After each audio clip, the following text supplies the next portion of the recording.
Благодарни сме за Те, тук, както хиляди, Господи, в тази страна, стотици хиляди, така и в целия свят, милиони, милиарди се покланят. Покланяме Ти се, защото Ти го заслужаваш. Ти, който умря на кръста за нашите грехове, умря кръвта си, и тази сутрин Ти благодарим, че не надаш човек, изливаш ни, изчистваш ни, защото сърце чисто сътвори в мене Божие и дух постоянен. Обновявай вътре в нас. Казваме както Давид. Господи Исусе, обичаме Те. Амин.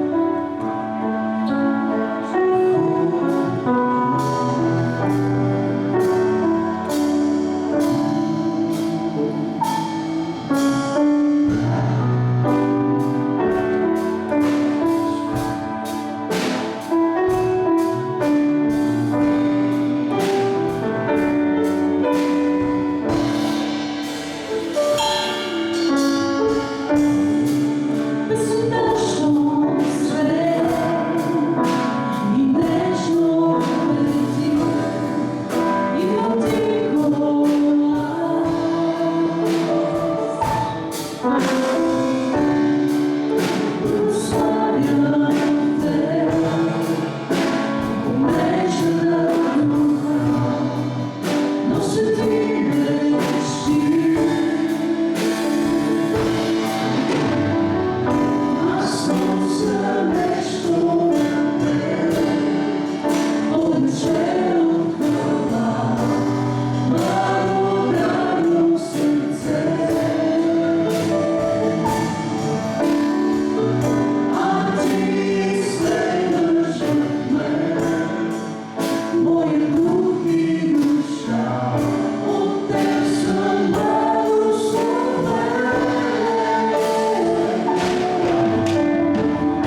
която носи сигурност за всеки един, който е повярвал в Твоята велика жертва.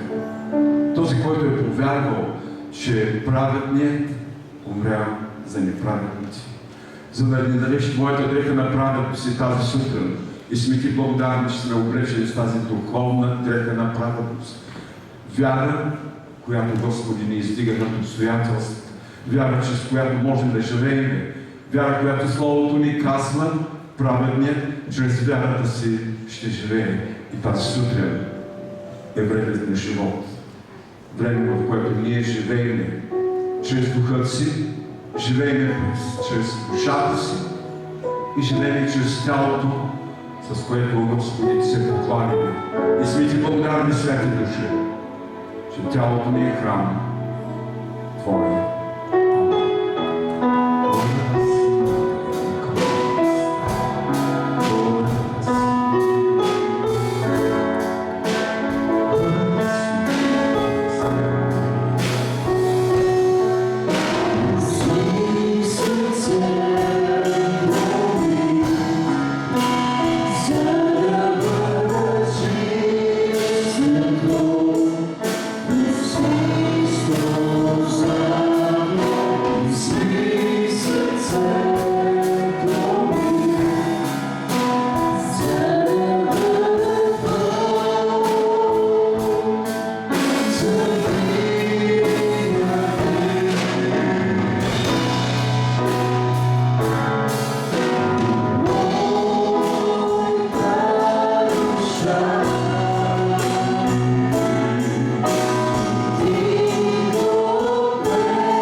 И искаме да Ти кажем, че Те обичаме.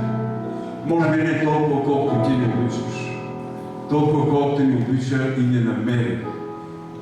За да бъдем избавени от царството на тъмнината и да бъдем преселени обаче в царството на Твоя възлюбен Син, Исус Христос, който е цар на царете и Господ на господарите.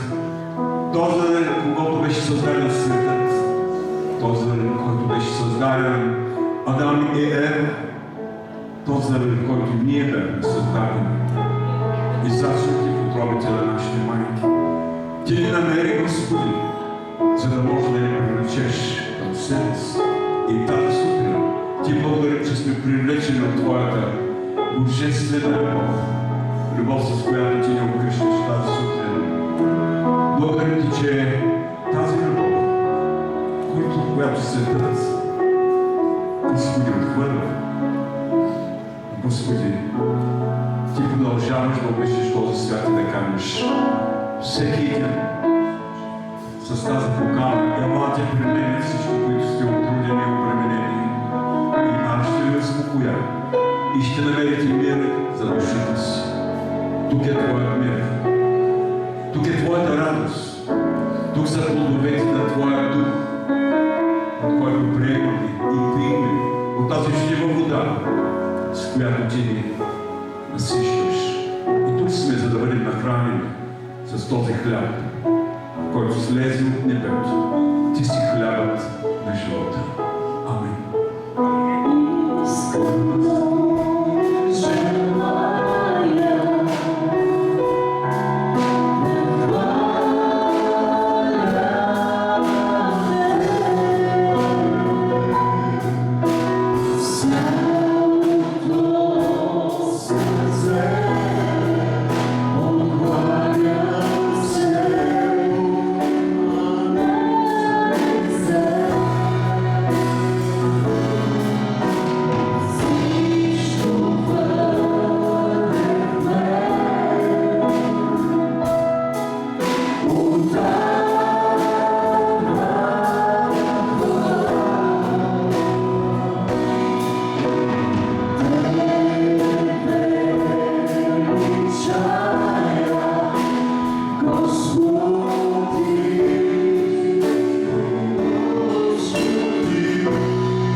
Ти влагаш Твоето съвършенство, Господи, и Ти благодарим, че Ти си тук в църквата си. Амин. Можем да седнем.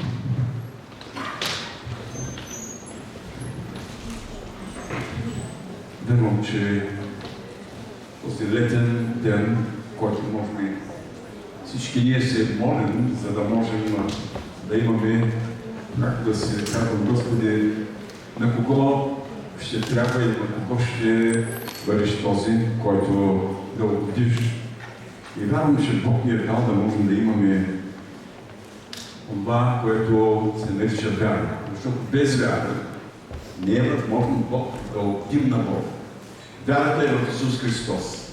Не е вярата в Павел, нито в Дева Мария, нито в апостол Петър или Йоан, или онези, които понякога са свети, които понякога в определени народи, както и в България, се опитваме да убедим хората около нас за това, че единственото поклонение трябва да бъде на Бог Отец, Неговия Син, Бог Исус Христос и на Святия Дух. Всяко друго поклонение е идолопоклонство. И чувствам тази сутрин да го кажа, защото живеем в страна на идолопоклонство. Идолопоклонство на човеци, дали са дори в религиозния свят, дали са от политическия, дали са от социалният или някой, на който понякога отдаваме, може би, така, почет. Единствената почет, която трябва да имаме, е към Исус Христос, Бог Отец и Святия Дух. Но Библията ни казва, почитайте се един друг като сродници, като хора, които имате духовна връзка, като семейство. И знаете, че най-голямото поклонение понякога е тогава, когато ние издигаме в нашия живот, в нашите семейства, хора, които да им се покланяме заради това, което са направили. Може би са казали добри думи, може би заради това, че ние сме част от семейство, казваме, че ги обичаме и хубаво. Хубаво е, но тази сутрин бих желал да разберем нещо, което съм сигурен, че Бог ни е дал, да можем да бъдем хора, които да се покланяме на живия Бог. Може да срещнете най-различни хора. Хора, които аз и вие срещаме и се опитват да ни убедят, че не е единственият път на поклонение към Троицата Бог Отец, Бог Син и Бог Святи Дух. Имало много пътища към Бога на този свят обаче. Някои казват, всички пътища водят към Рим. Не знам, не съм ходил към Рим. Някои са ходили, някои са потърсили дори да се поклонят на един, който е просто завладял мястото на Бог. Папа. Няма да говоря за него, но всичко това е още от древната история, тогава, когато римската власт, във времето, когато е разбрала, тя е била доста умна, не мъдра, умна, за да може да замести и да сложи начало човек, зад който да стои Дева Мария или пък някъде там Исус Христос в прегръдките на своята майка.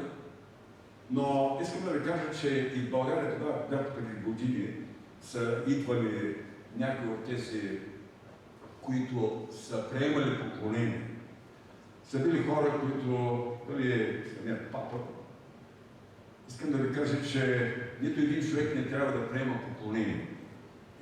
Тази сутрин вярвам, че сме в място, в което Бог иска да ни говори за нещо, което е изключително важно, защото поклонението на Исус Христос, на Бог Отец, на Святия Дух, което ние правим, води към духовно изцеление, възстановяване, дава сила на онези, които са отслабнали и душата е онази, която ум, чувство и воля, започва да търси Бог, за да може духът да влияе на нашата троичност, нашата същност. Защото тялото, за което толкова много се грижи, трябва да си го признаем, искаме да бъде нахранено, искаме да бъде така добре облечено, искаме да се наспим и да си почиваме. Но дали духът ни си почива в Господа и къде е мястото на тая почивка? Дали душата ни е тази, която копнее по живия Бог? Вижте, днес живеем във време, в което дори християнството е изгубило своя дух на копнеж. Толкова много, както може би младоженците копнеят един за друг. Макар че днес малко е размито това понятие. Малко трудно да се казват обичам те. Светът, в който живеем, разбира се опитва да ни направи да го обичаме. Но мога да ви кажа, че Христос, Исус Христос, който каза, аз ще построя моята църква. Не апостол Петър или Павел, той построи и това е един духовен дом, наречен семейство. Семейство, в което ние всички, като Божии възлюбени деца, ние сме тези, които Бог ни дава да можем да разберем, че първата църква, помните, тя беше иудео-християнство. Там имаше хора, които дори не се познаваха. И първата църква беше в деня на 50 меса и тя беше 50. Някои се опитват да ви убедят за това, че едва не първата църква е била изключително само християнство. Тя е била на прехода между Стария и Новия Завет.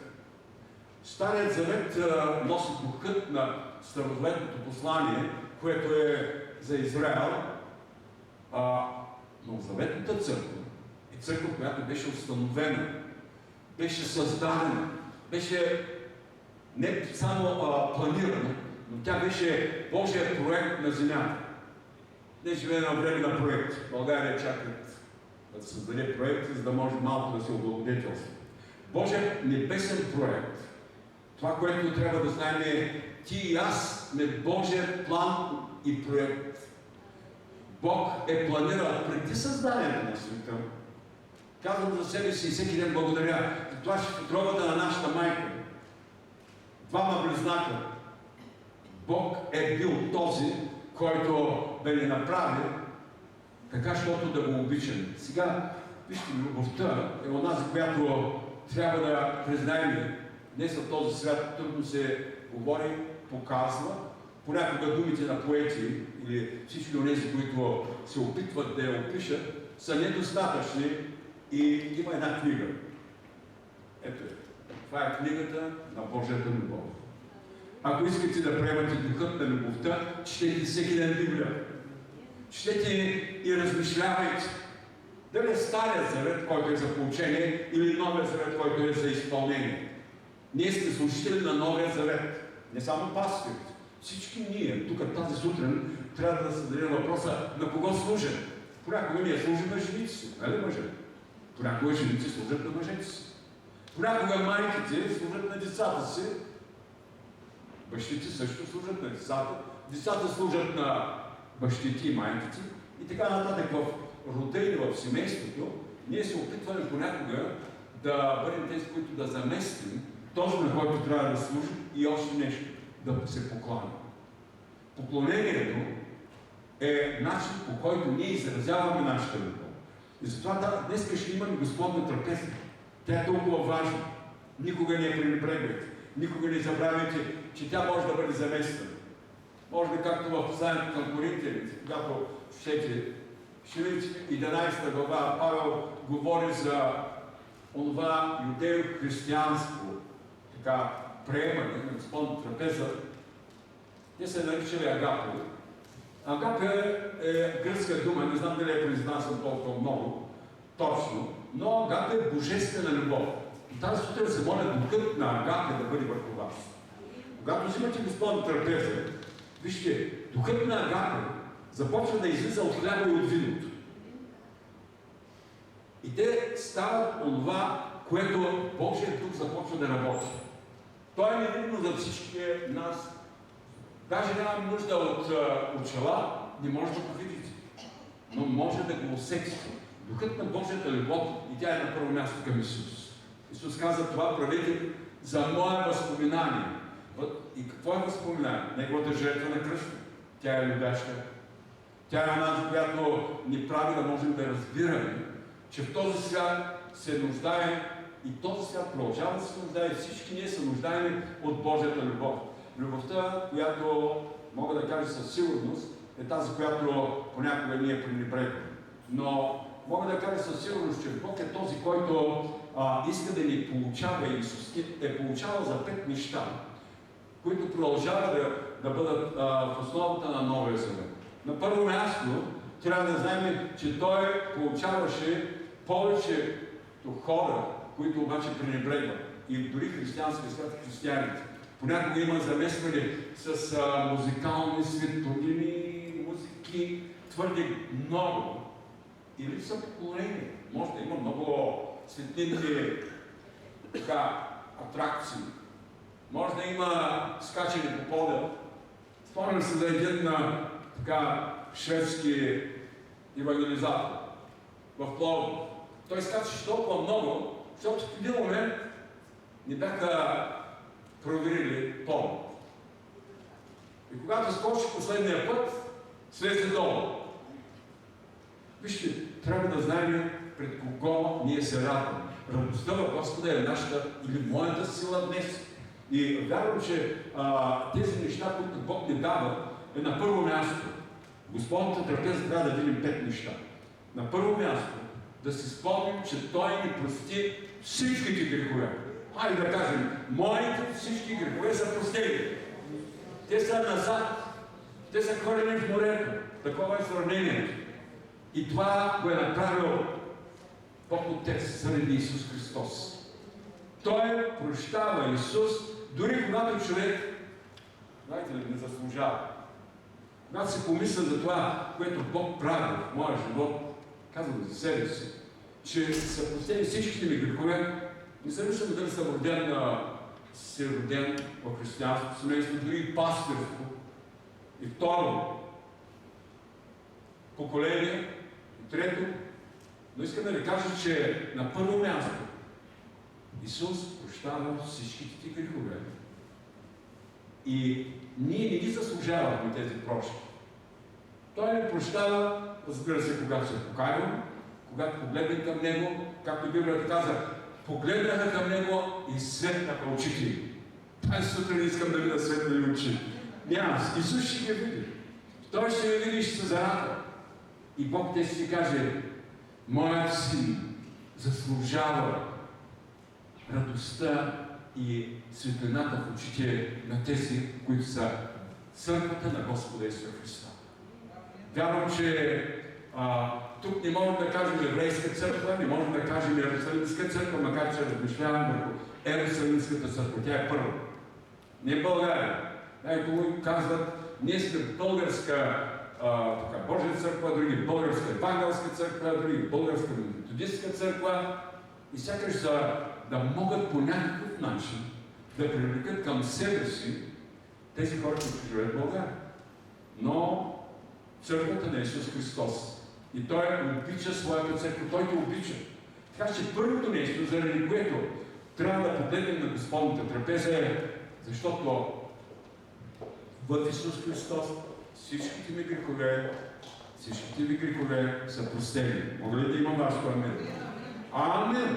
Всяка сутрин, когато станете и коленичите, не знам дали коленичите, може би понякога не можете или не можем, но мога да ви кажа, че когато се научи да коленичваме, дали е на възглавничка, едно време се спомням като младеж, бях някъде около 5-6 клас. И много добре спомням на всички молитвени събрания, всички коленичваха. 150 човека, в Стара Загора, коленичваха и се молеха. Някои се спиваха на стол, на предния стол. И побутват някой, който също е заспал. Но мога да ви кажа, че любовта ни към Исус в тази Господна трапеза на първо място е, защото всичките ви грехове са простени. И аз съм свободен. Защото има много християни, които забравят, че са освободени. Исус Христос каза в Йоанна, 8 глава, от 32 до 36 стих. Прочетете си го Евангелието на Йоанна. То даже не е Евангелието на Йоанна, това е Евангелието на Святия Дух. Матея, Марко, Лука и Йоанна са били тези, които съвсем определено мога да ви кажа, че са написали това, което Святия Дух е говорил. И това, което се е случило, е, че Йоан е записал съвсем определено думите на Исус много точно на новозаветен гръцки език. Той е различен от разговорния език. Исус казва, ако Синът, т.е. самият Исус Христос, ви освободи, наистина ще бъдете свободни. Тази сутрин искам да ви запитам, когато взимате Господна трапеза, свободни ли сте? Аз съм свободен. Някои даже вдигнахте двете си ръце, някои ги държат и си казват, Господи, как да съм свободен, като имам толкова болки, като съм болен, като имам болести, като имам проблеми. Списъкът е много дълъг. Обаче списъкът на прощението е много кратък. Всичките ми грехове Той е простил. И запомнете, когато взимате Господна трапеза, вие давате потвърждение на тази любов, която светът не може да разбере, но който ви обича, иска наистина да ви покаже това, което е от изключителна важност. И аз вярвам, че днес на второ място искам да знаете, че Бог има уши да слуша. Той слуша. Айде всеки да каже, моя Бог ме слуша. Амин. Той не слушаш само Моисей, или Давид, или Езекил, или Данаил, тези пророци на Стария Завет. Молитвата, която отправяме всеки ден, Бог ме слуша. И можеш да кажеш, Бог ме слуша, защото ме обича. Защото и аз го обичам. Амин. И трябва да ви кажа, че всеки ден е прекрасно време на общение с Словото Божие, с молитвата. Няма значение в колко стават. Някой ще ви каже, трябва да станеш в 4 си. Чакай, а кога ще спиш? Бог знае ли, че си уморен. Той слуша за това, че си е поуморил малко. И съм се уморил. И казва, тогава, когато се спиш, стани и застани. Дали в леглото, дали на колене, дали понякога молитвената стая на някой от домашните е в тоалетната. Мога да ви кажа, че на всяко място може да знаете, че Бог ви слуша. Амин. Моя Бог ми слуша. Можеш ли да кажеш? Вижте, моя Бог, вашия Бог, нашия Бог слуша това, което говоря. Дори безмълвните молитви. Той слуша и онези молитви, които са за другите. Тези молитви, с които ангелските езици и ангелите са онези, които му дават слава. Но аз съм сигурен, че моя Бог, вашия Бог, нашия Бог не слуша. Когато взимаме Господна трапеза, искам да ви кажа, че може да му кажете нещо много съкровено. Нещо, което аз не знам, защото не съм изповедник. Някои от нещата може да ги споделяте, но моя и вашия Бог не слуша. Господната трапеза е трапеза на това да знаем, че Бог Отец, Бог Син Исус Христос и Бог Святия Дух не слуша. Той може да слуша. Някой ще каже, къде е неговото ухо? Вижте, нали знаете, ушите не са съвършени, слагат тия апаратчета и все повече и повече хората се опитват да бъдат незабелязани, че трябва да слушат. Така че второто нещо, тази сутрин, как съм се записал някои неща, казва, Бог е онзи, който ни създаде с 5 сетива. Нали? И третото, което искам, освен че не слуша, нали знаете за това, което Бог прощава греховете, Бог не слуша, но Бог е този, който вижда. Не как се облече тази сутрин. Някои особено много държат за това как да се облече на Господна трапеза.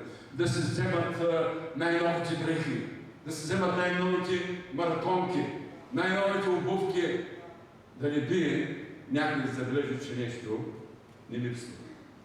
Но Библията ни казва за това, че Бог вижда, и сега внимавайте, Бог вижда сърцето ти.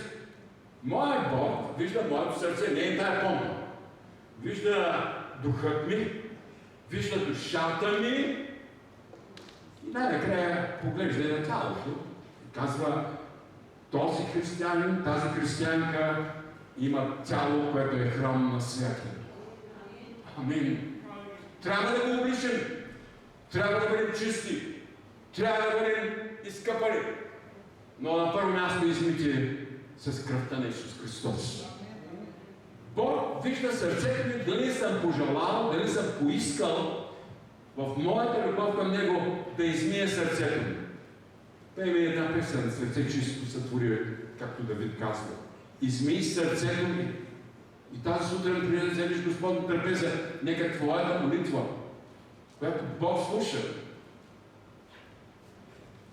за да видиш сърцето измито. Сърцето ми е измито.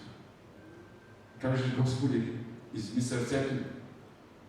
Защото Той вижда сърцето на човека и, пак ви казвам, не само нашата външност.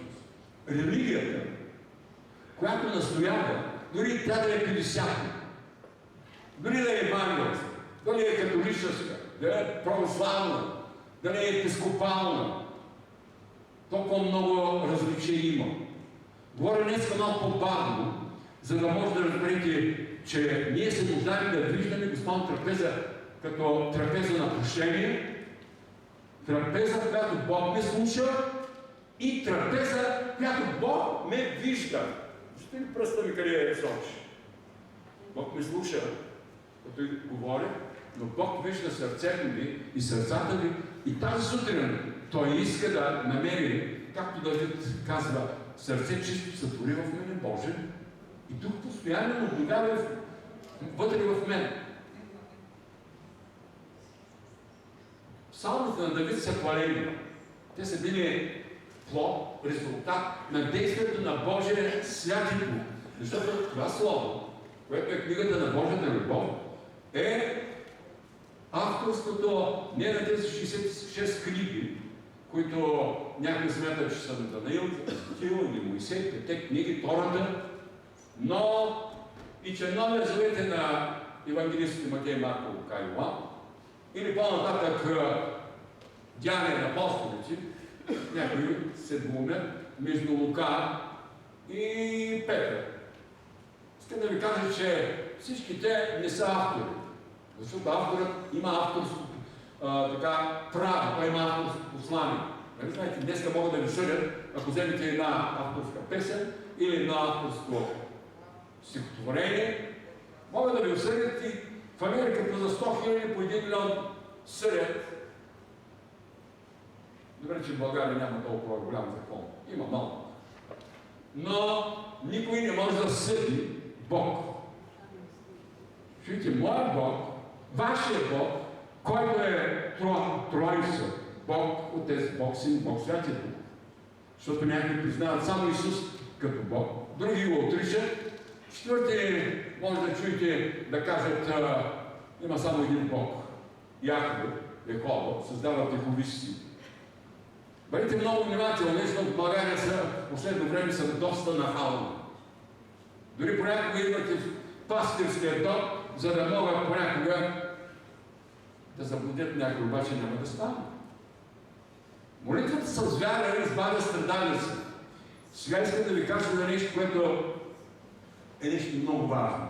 Вижте, ние пастирите, проповедници, евангелизатори, всички тези, които са в кратното служение и повече различни служения, Бог ни дава способността да получаваме. Обаче Исус, знаете ли, ние можем да получаваме, но Исус на четвърто място получаваше с любов.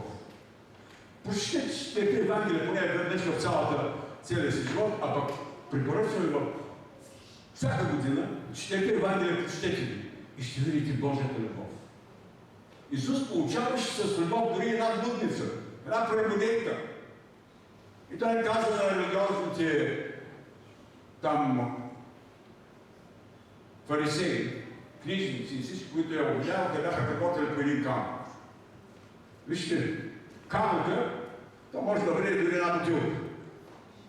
Понякога ние сме като фарисеици. Спомням се за някои от християници в миналото, днеска, слава Богу, ще ги няма нито един такъв, който да е влязъл с бутилка или с някакъв камък да хвърли, защото от думите си човек се оправдава и думите се осъжда. Когато казва, че не можеш да вземеш Господна трапеза, защото аз се познавам. Нищо не познаваше, ни казвам.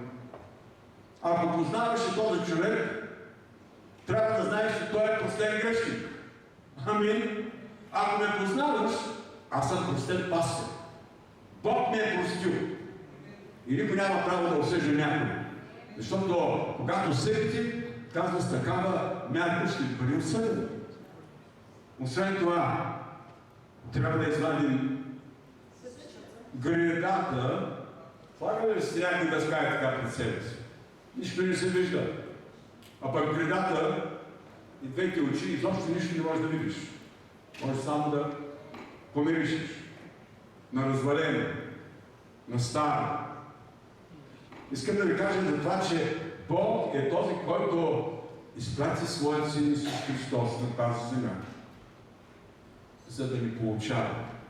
И ние, служителите на получение, пастори, евангелизатори, мисионери, пророци, учители, всички тези, които са включени в това петкратно служение и повече, всяко едно служение, да ви кажа, трябва да получаваме с любов. И тази сутрин искам да ви кажа, че ви обичам. Ако съм тук, то е поради Божията любов, която Бог ми даде, не че съм съвършен. Някои очакват пастирите да бъдат съвършени във всяка една област. Да бъдат тези, които дяконите да бъдат съвършени, служителите да бъдат съвършени. Ние сме несъвършени хора, в които Исус е вложил Божията любов, за да ни направи да бъдем достойни за Неговата любов. И когато му кажете Исусе, обичам те, казвайте му всеки ден. За добро утро, макар че той никога не спи. Казвайте му добър ден, обичам те. Трябва да знаете, че Исус работи. Исус каза, Отец ми работи и аз работя. Исус работеше като дърводелец. Колко от вас сте работили дърводелска? Някои сте работили дърводелска, нали? Благодаря, че има и жени, които са работили дърводелска работа, някои и мъже. Обаче дърводелството изисква много важна прецизност. Изисква нещо, с което да бъдеш много внимателен, особено с машините. И затова, когато говорим за Исус, Той правеше перфектно. Слава Богу, че не е останала нито една машина, такава, нито един стол, нито една врата, нито една маса. От това време щяха да го сложат или може да ще бъде нарязано като реликва. Кръста на Исус Христос отдавна е изгнил. Защото Бог така е направил, че дървото да кние, за да не му се покланя. Днес може да видите много от религиозните хора, са онези, които търсят частица от Христовия кръст, частица от Неговата мантия. Това са пълни лъжи. Това са неща, с които се отделя вниманието от Исус Христос. И да можеш да гледаш от това, което е временно. Затова Библията ни казва ясно тази сутрин за това, което искам още веднъж много добре да бъдем тези, които да се включим. 4 неща до сега. Нали? Това бяха прощение. Аз съм простен, вие сте простени. Може да го кажете, като имате Господи, благодаря, че си ми простил всички грехове. Умил си ме. Умил си сърцето ми с Твоята свята кръв от Голгота. Тя има продължаваща сила. Тя никога няма да се изгуби. Исус със своята кръв отиде на небето при своят Отец. Затова имаше Той прославено тяло. И каза, ето моята кръв, с която ще изминам всеки един, който е повярвал в моето дело на кръста. И Той слуша. Той ме слуша. Това, което казвам, цялото Слово Божие е ценно за получение. Четете го, моля ви. Защото Той е духовен хляб. Колко пъти се храним с неделя? Поне 3 пъти, нали? Понякога някой по 1 път. Да не биде на ядрение. Защото е Божия работа. Каквито идеите да правят с скъпи сестри, а и братята най-много, като гледам, са в моята категория. Не казват, пасторе, как може да си ял по един хляб и да си стоиш така? Ами казвам, защото го ям с любов. Ям хляб и продължавам да ям хляб. И сега съм сигурно поне 30 кг маса. Такова беше времето. Имаше и с малко захар или малко меродия или някакъв сок. Но винаги благодарях на Бога, защото си спомнях, че моите баща и майка ми получаваха хлябът всеки, който ми даваш всеки ден. Дай ми го и днес. Бог да ви благослови да може да разберете, че петото, нещо, което е много важно, то е свързано с душата. Искам да ви попитам, има една дума, която е с 3 букви в България. Нарича се мир. Айде всеки да каже мир. Обаче веднага ще ви попитам, имате ли мир? Има една книга, която Били Грейм е написал мир с Бога. Тя е обърнала не хиляди, не стотици хиляди, милиони към Исус Христос. Защото се казали, аз имам нужда от мир.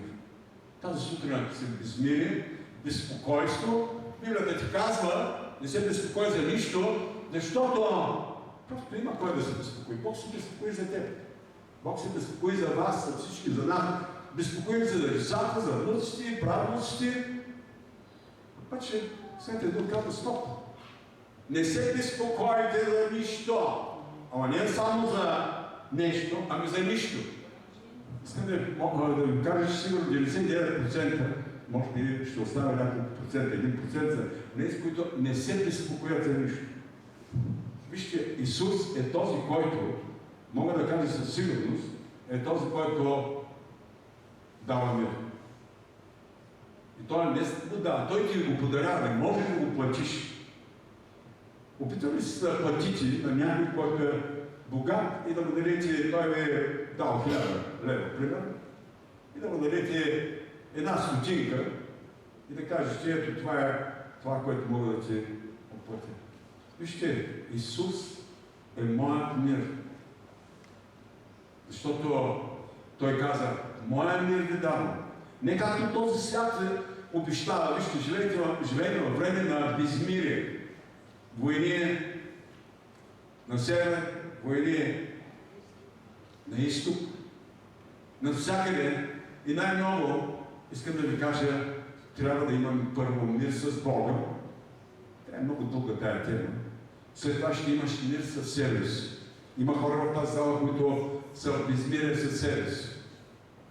А безмирието винаги е свързано с любовта. Ако ви попитам, обичате ли себе си?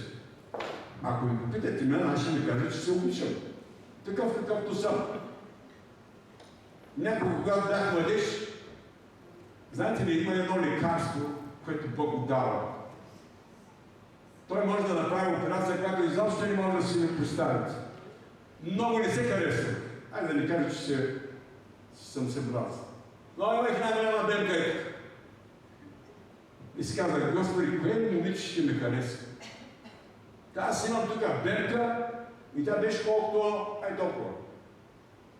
Поглеждах я и тя ми казва, виждаш ли, ти не си изобщо захаресвани. Кой ще те обича? Днеска ще имаме малко празник, но най-напред той е празник. Господь Трапеза е празник. Празник на Божията любов. Празник на прощение. Празник за това, че Бог те слуша. Празник за това, че Бог вижда сърцето. Празник за това, че Бог може да ни получава. И празник на това, че Исус е готов да ти даде мир чрез тази Господна трапеза. Мир в духа ти, в душата ти и в тялото. Мир в тялото означава изцеление. Означава възстановяване. Няма значение колко години си.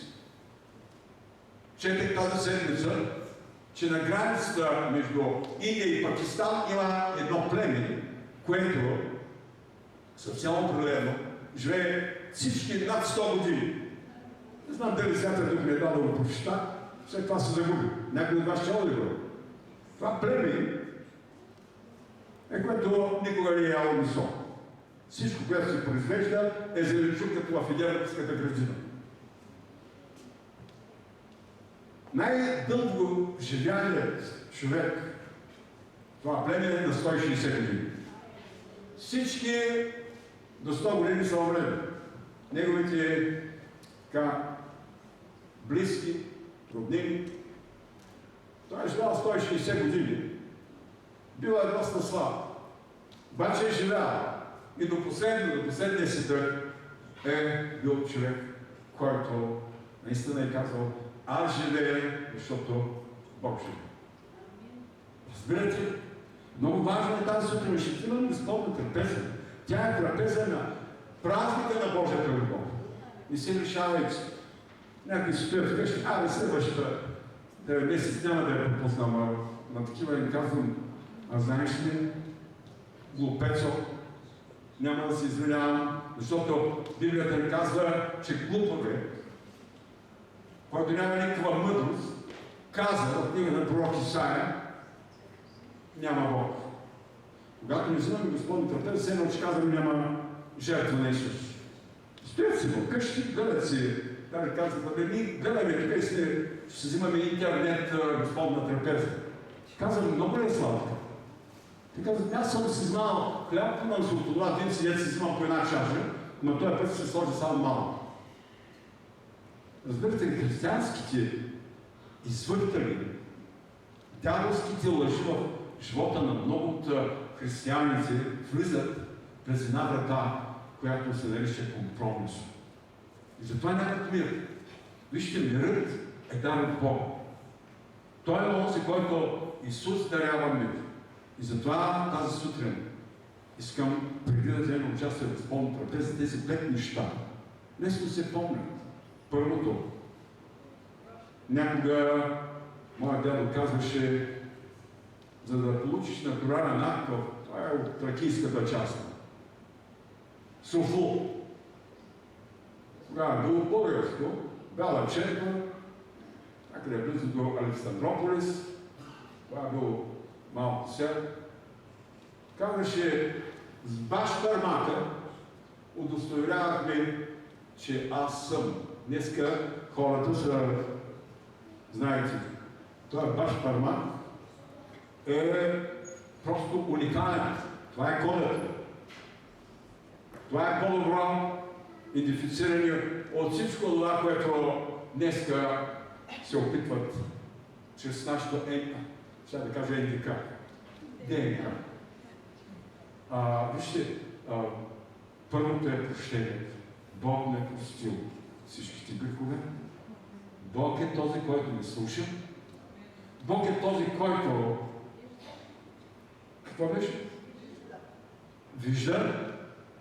Четвъртото е, Бог е който изчиства сърцето ни с Неговата кръв. И кръвта на Сина му Исуса Христа ме очиства от всеки изповяден грях, за който съм се покаял. Амин. Няма автоматично почистване. Дори в тези машинки автоматично няма да изчистване. Там аз не съм много голям специалист. Навия съм с тези дигитални машинки. Но долу се разбирам. Искам да ви кажа, кръвта на Исуса Христа, виното, което олицетворява тази кръв, не изчиства от всеки грех. И след това идва мир. Искате ли да имате мир? Вземете участие в Господната трапеза. Мир, който Исус казва, аз ви давам мир. Моя мир. Той е князът на мира. Той е онзи, който дава мир и сигурност. Във вашия живот, в моя живот, в семействата ни, в църквите ни. Днеска бунтът в църквите е много голям. И тогава, когато слушам тези събори, които имахме в Съюза на евангелските християни църкви в България, вижте за дали, ние слагаме България не че не ни харесва. България е обичана. Имал съм възможност да живея в Швеция, в Швейцария, в Америка, но с нея избрахме да се живеем в България, защото знам, че всичко се действа за добро на онези, които любят Бога, които имат призвание. И аз почитам моето призвание, което Бог ме измъкна от това, което имах много добър бизнес. Дал съм Божието Богу и над това, което и по 20% от всичко, което получавам. Но и дойде и в един момент въпросът от небето. Аз съм ти дал толкова много. Готов ли си сега да ми служиш? Не просто като дядо, защото дядовското служение не е много простичко. Готов ли си да служиш като пастор? И ти давам моя план. Ти ще ми построиш дом в този град. Измъкна ме. Разбира се, една община, която днес ще честа на 70 годишнината, от Стара Загора и ме поставя в Казона. И аз благодаря на Бога, защото преди това имам духовно пророческо откровение. Още като бях в Москва. Там съм работил. Не съм работил някъде други. Строителството. Бог ме подготвиш. Строителството в Москва на дипломатическия корпус, на дипломатическите всички неща, които трябва да се направят. И аз благодаря на Бога за това, че строителството за тези години, които бях там, Бог ми каза, когато се върнеш, първо трябва да се ожениш. Казвам, Боже, аз не съм толкова привлекателен. Имах лоша седиоценка от психологията, обаче ето там има едно момиче, казвам. Това е моето момиче, което само за един рожден ден, на 3 юли съм роден. Тя е родена на 29 юли. В един момент, по-късно, когато разговаряхме, тя каза, нещо не стана тук по лъжичката.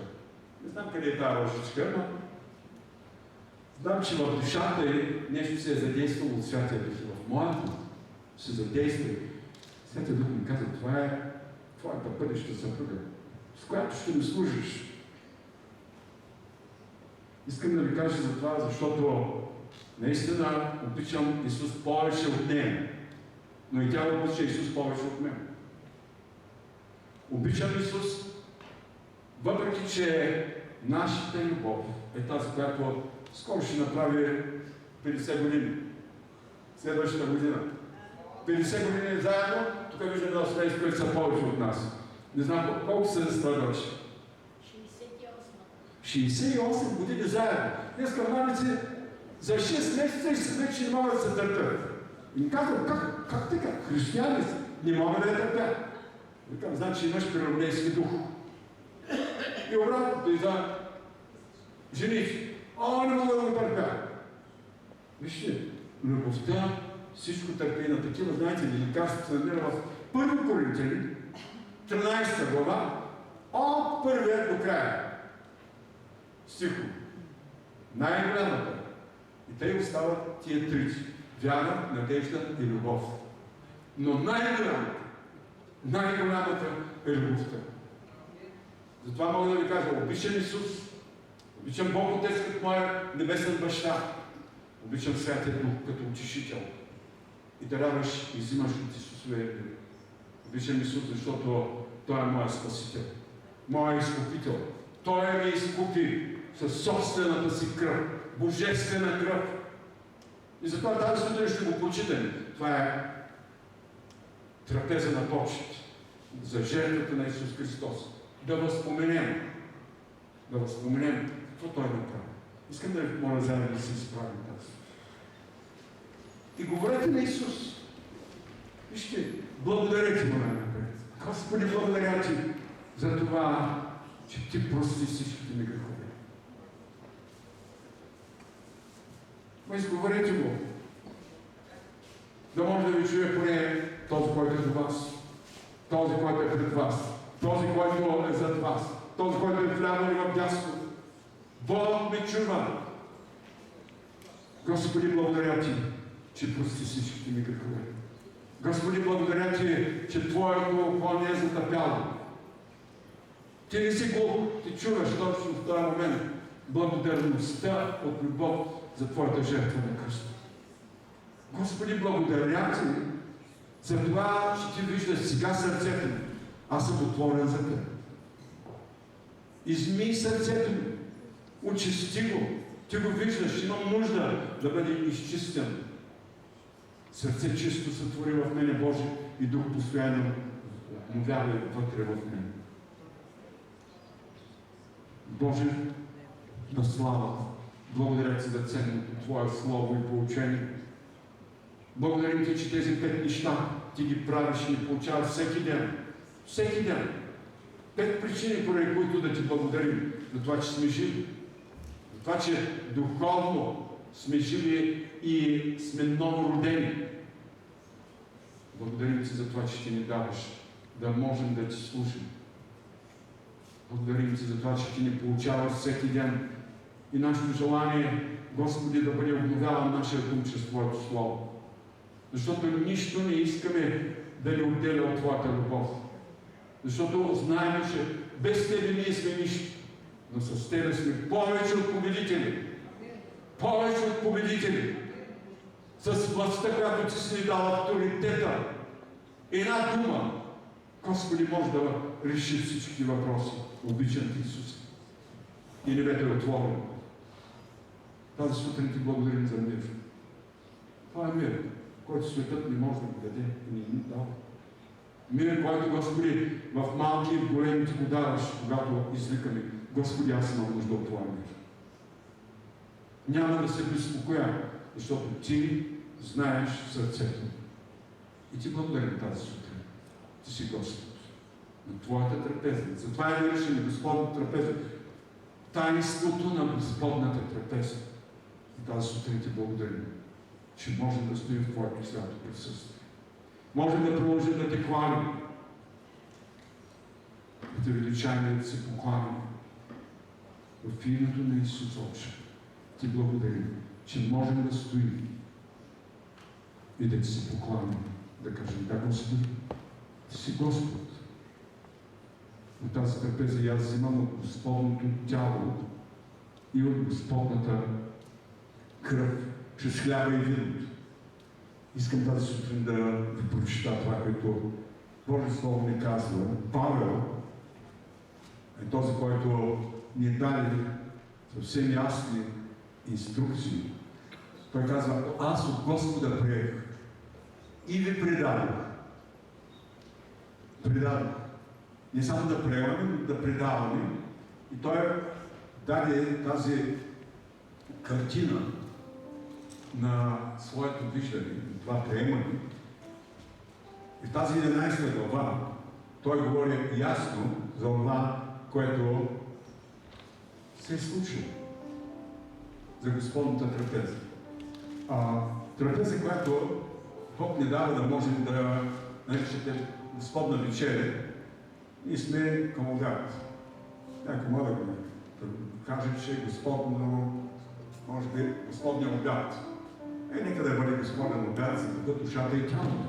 Но, вижте, Павел беше този, който можеше да каже съвсем, защото аз от Господа приех това, което ви предава.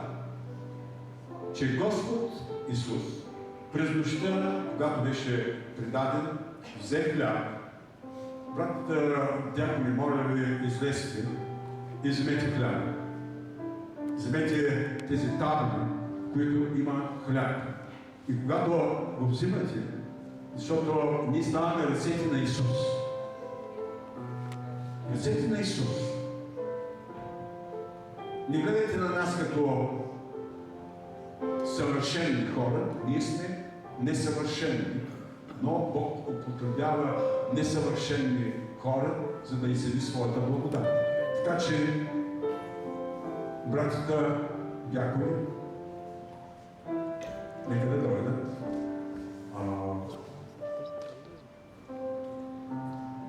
Пресвитери, всички вие тази сутрин, заповядайте, брати. Елате. Прекъсвам това послание не случайно, защото Святия Дух ми даде една картина. Са ръцете, които са приготвили Господната трапеза. И аз съм сигурен, че тези, които сте тук, които имате това призвание, което Бог ви е дал, са тези, които Бог ни дава заедно да продължим, да прочетем това, което е записано.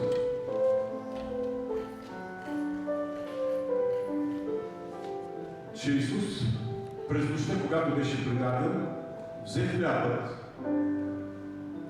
и като благодари, разчупи го и каза: това е моето тяло, което е разчупено за вас. Това правете за мое възпоминание. Така взе и чашата и каза: и рече тази вечер: това е чашата на Новия Завет. В моята кръв. Това правите всеки път, когато възпоменавате тази жертва. И вярвам, че това е специално време за възпоменание. възпоменаване на живия Христос, възпоменаване на този, който е жив. Нека да кажеш: Исус, моя Исус е жив. Исусе, ти си жив и аз съм жив. Духът ми е жив, душата ми е жива, тялото ми е живо. И всичко, що диша, нека хвали Господа. Хвалите Господа.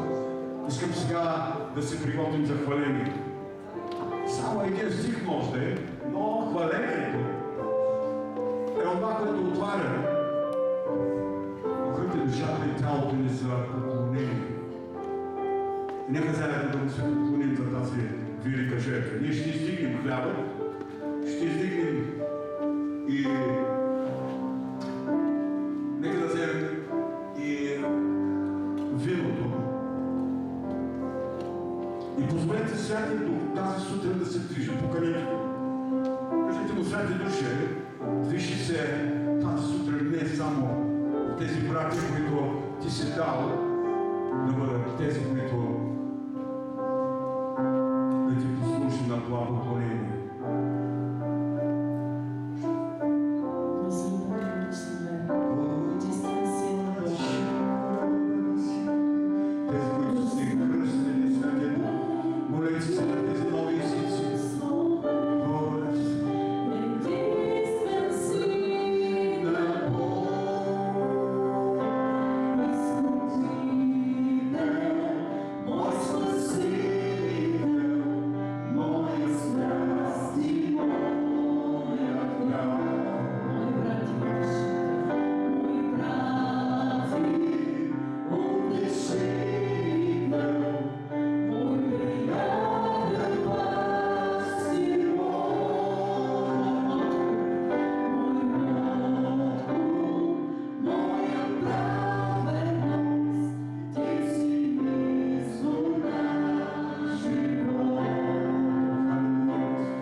Таинство, което Господи е вдъхновявало поети, писатели, музиканти, композитори, вдъхновявай и нас да ти благодарим за Твоята велика жертва. Ти пострада, Господи, и понесе заради нас, и всеки един от нас може да каже: понесе 39 бича римски, разкъсващи плътта ти, разкъсващи кърпа ти. Ти понеси болката, Господи, на трънения венец забит. Тези тръни, които се забиваха и трябваше да бъдат в нас, но ти ги понеси. Ти понеси болката на разпъването. 4 гвоздена римски, които, Господи, бяха приготвени. И ти ги прие. Ти прие и дървото, на което да бъдеш прикован, за да стоиш за нас и да бъдеш моста на Твоята любов между небето и земята на прощение. Ти си Господ, който изтърпя за един ден болките, страданията, болестите, безпокойството, трудностите. За един ден. И след това беше проболен, Господ, Твоето тяло беше проболено, за да може да изтече последната капка кръв. Ние не искаме да я забравим от Твоето любящо сърце. Римското копие те прониза, за да бъде унищожен. Грехът, тогава, когато го изповядва, Ти си ни измил със своята кръв, свята кръв. Благодарим Ти за този хляб.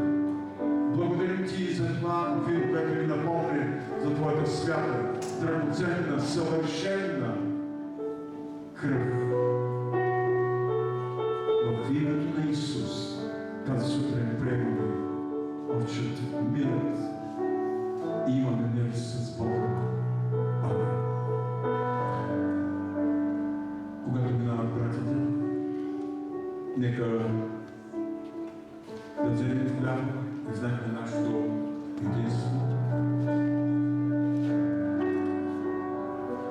В голямото Божие семейство да задържим хлябът, да задържим и чашата с виното. И знак на нашето единство, нашето съгласие, да вземем след това и хлябът и виното заедно. Може да продължим да говорим на Исус, на Бог Отец, на Святия Дух, така както ви говори Святия Дух. Позволете ми, след Святия Душа, след Святия Душа,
жертвата на Бога.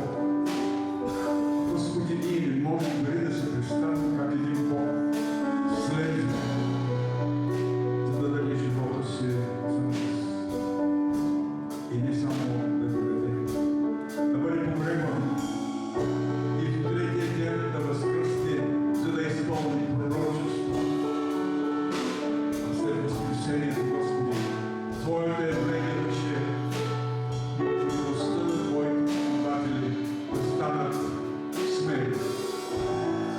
ти се възнесе пред 500 братя, за да може да има неповторимо.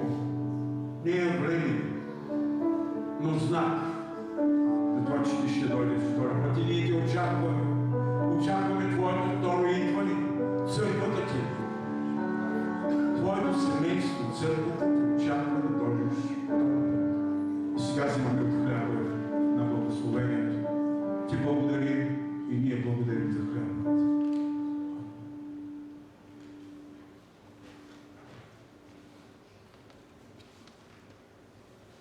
Просто приемайте това благословение в тялото си. Виждал съм чудесата, които Господната трапеза прави. Изцелява, възстановява, някога има сълзи на радост. Но сега издигне Исусе тази чаша на благословението, чашата на Новия Завет. И ние сме хора на Твоя Завет, на Новия Завет, на Твоята кръв. Приемаме, Господи, благословението и помазанието на тази кръв.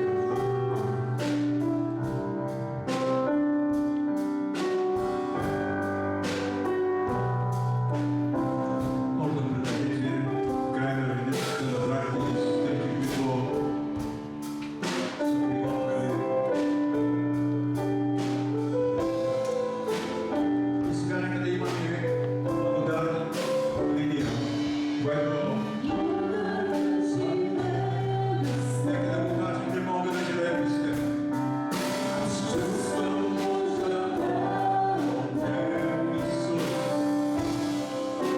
Всеки ден да си до мен, живея в теб и ти в мен. Ще се върна с обратно при теб. За да ти се поклоня, за да ти кажа че те,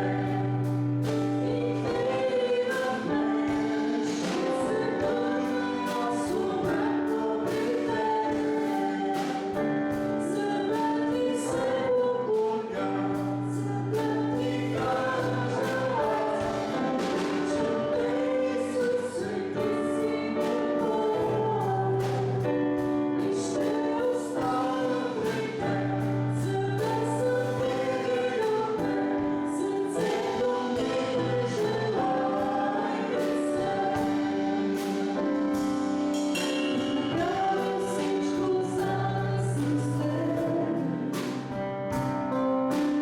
Изпишам ти навсякъде с теб. Върни ме в теб, за всичко за мен. Ще те следвам и с теб, целия си живот. Върна се обратно при теб, за да ти се поклоня, за да ти кажа че Исусе, ти си мой Бог. И ще остана при теб, за да съм винаги до теб. Сърцето ми не желае без теб. Сърцето ми не желае без теб. Сърцето ми не желае без теб.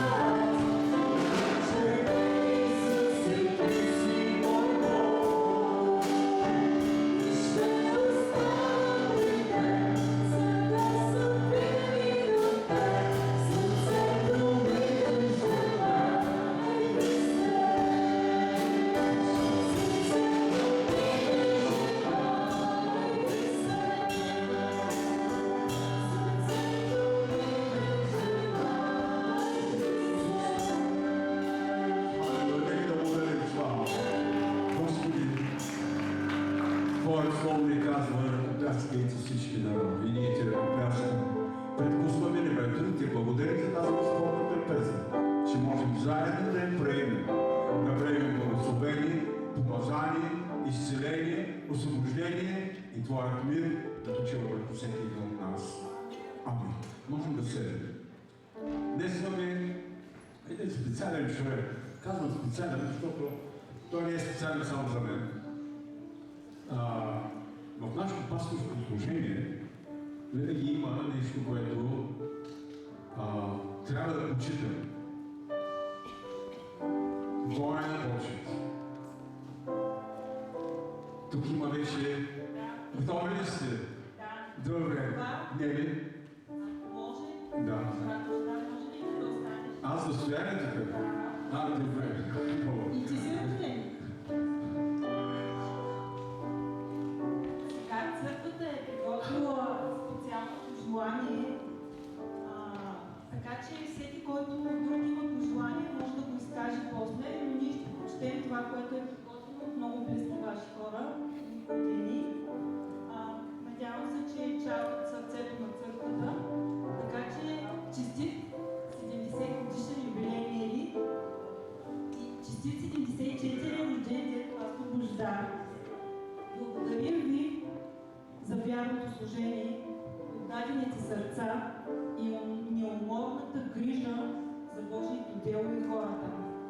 А който се е щедро, щедро ще е дължен. 2 Коринтини 9:6. С обич и благодарност от вашето църковно семейство. Честит рожден ден, вече минал, обаче Бог да ви благослови.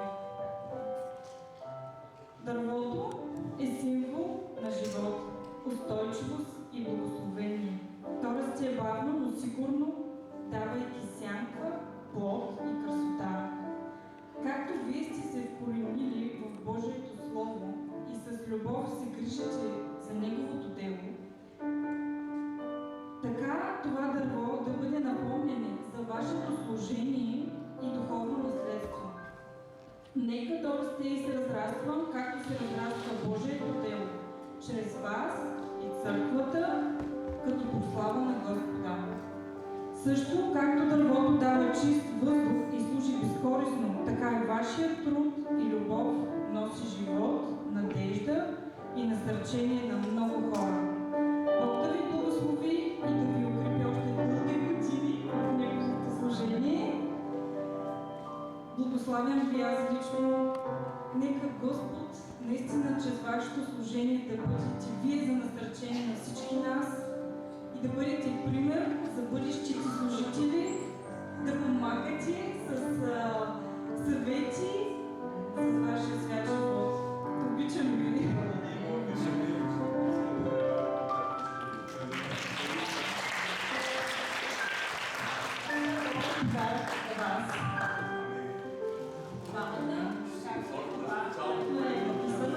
А сега бих искала да призова всички да станем и да благословим пасторското семейство, защото те все пак са на върха и има бури, има изкушения, има всякакви неща, които преминават, така че нека да подкрепят ръцете си и да ги благословим, така че Господ да ги дава сили, да им дава благодат, да поднови силите, да може да ги води чрез Святия си Дух, за да могат да служат активно и да продължи делото след тях.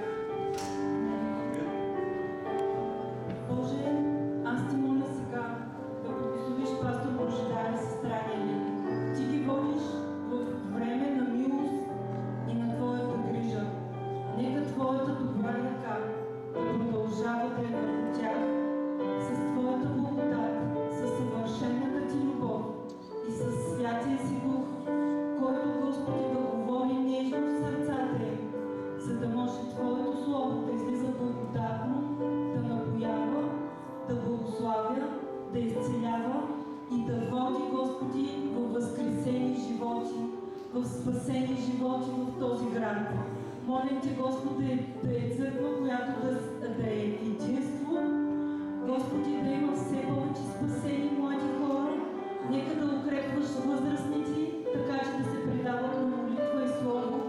Моля Те, нека да благославиш всеки един, за да може, Господи, да имаме купнеж да се молим, за да преминем трудните времена, които предстоят, чрез кръвта и в името на Исус. Ги благославяме сега.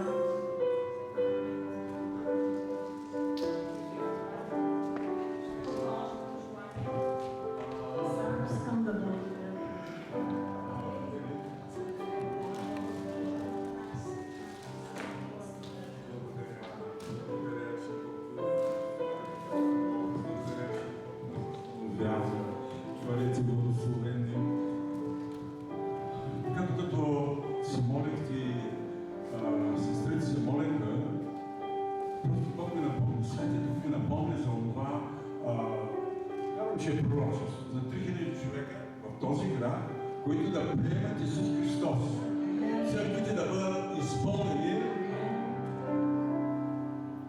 с хора, които да обичат Исус. Дали са евангелски, дали са православни, пишете, дали са католически, защото имаме католическа църква тук, дали са Божии или всички онези, които са издигнали Исус. Нека да бъдат изпълнени с нови хора. И моята молитва е: Господи, Ти си на работа. Святи Душе, работи. И дай ни ние да работим и да каним по близките на сърцата си. И това духовно видение, което Бог ми даде за тези 3000 човека, аз вярвам, че Бог ще го изпълни. Амин. И това е времето, в което Бог иска да ни покаже тази сутрин, иска да ви благодари. Да. Не ли иска да благодари специално, защото при нея са кръгла годишнина. Така да те гледам все едно, че на 17 години.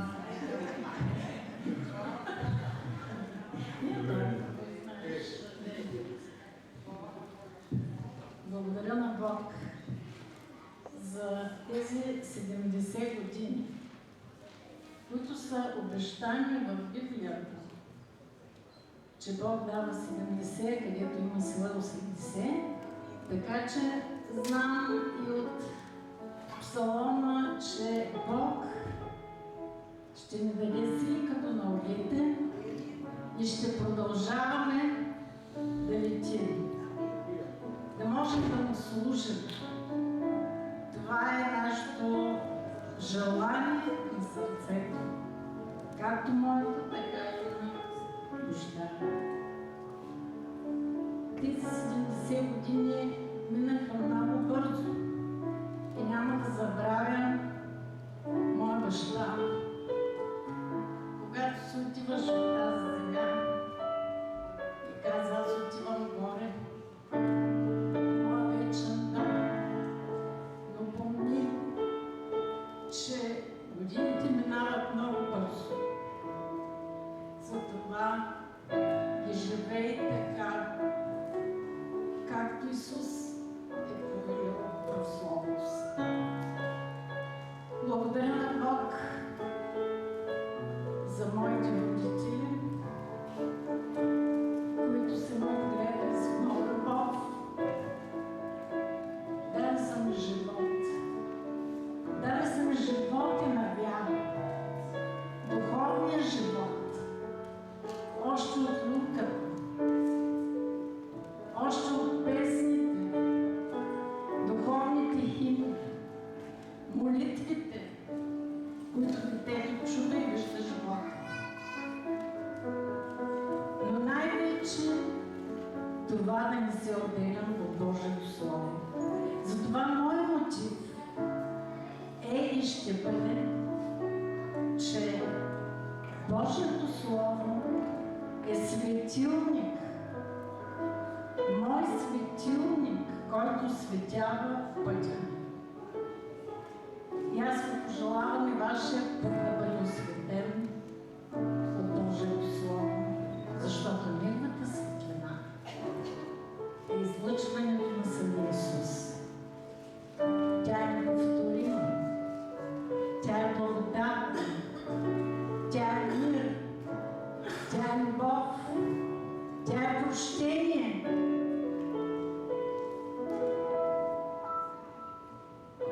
Сега в тези 70 години, които Бог ми е подарил, защото, както знаете, преминах през изпитание на здравето си, но никога не съм се страхувала от това. И още в самото начало Бог ми каза: ти ще живееш, но живей достоен живот. Разнасяй Словото ми. Аз го приех това, ето сега съм пред вас, обичам ви. И наистина, че когато сме в Христос, ние сме ново създание. Старото премина, ето всичко е ново. Тези 70 години са преминали. За мен беше едно радостно детство, едно щастливо детство, въпреки че не беше в България. се върна в родната си страна и това стана. И сега знам защо. За да виждам лицата ви, за да виждам усмивките ви, за да чувствам любовта ви, както на големи, така и на малки. Радвам се на младежите тук. Радвам се как искат да работят за Господа. Радвам се как разнасят Божието Слово и прибавят души към тялото Христово. Радвам се за по-възрастните. Радвам се за семействата. С каква любов отглежда децата си.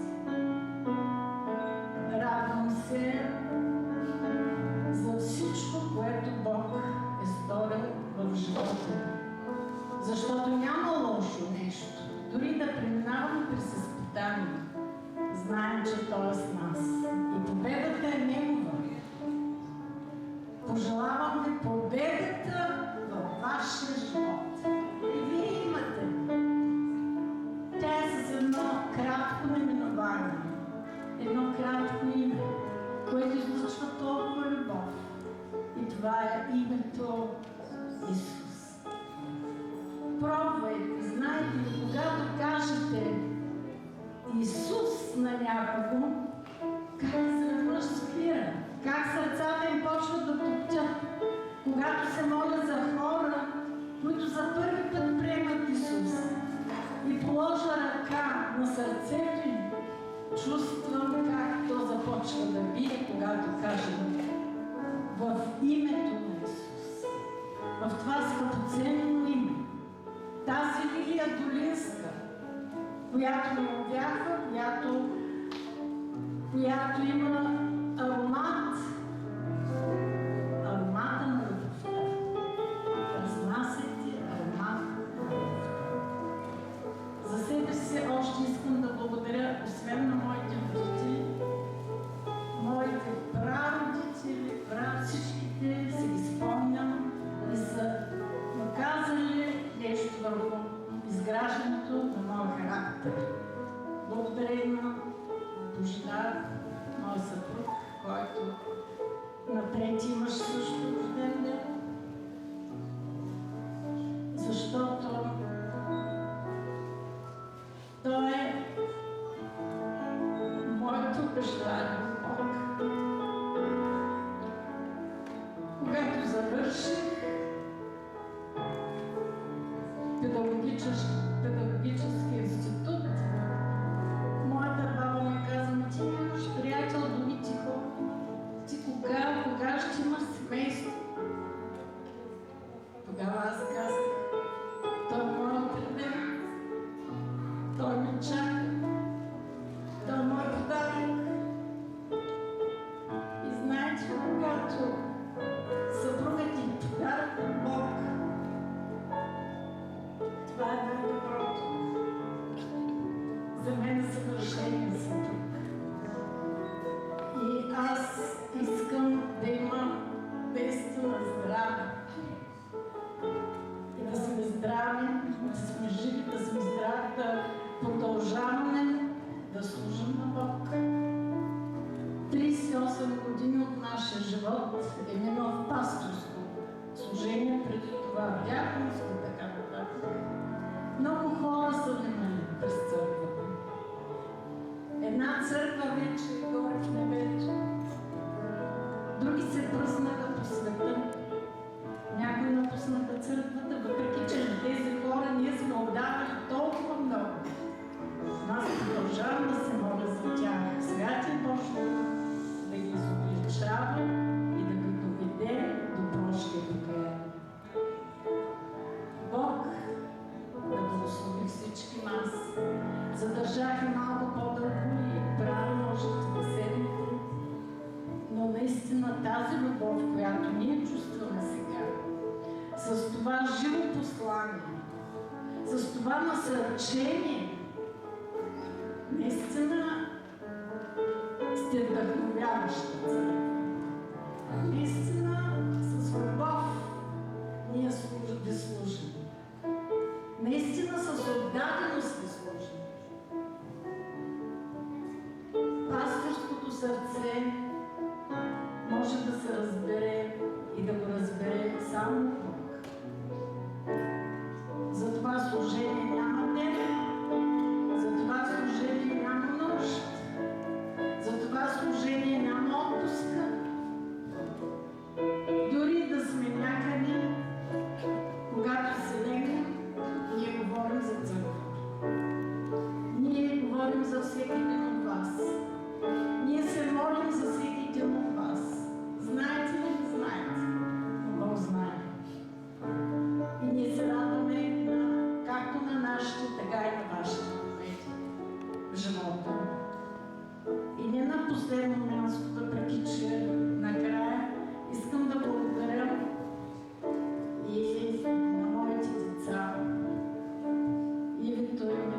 питахме нашите деца дали е възможно и те да приемат това служение.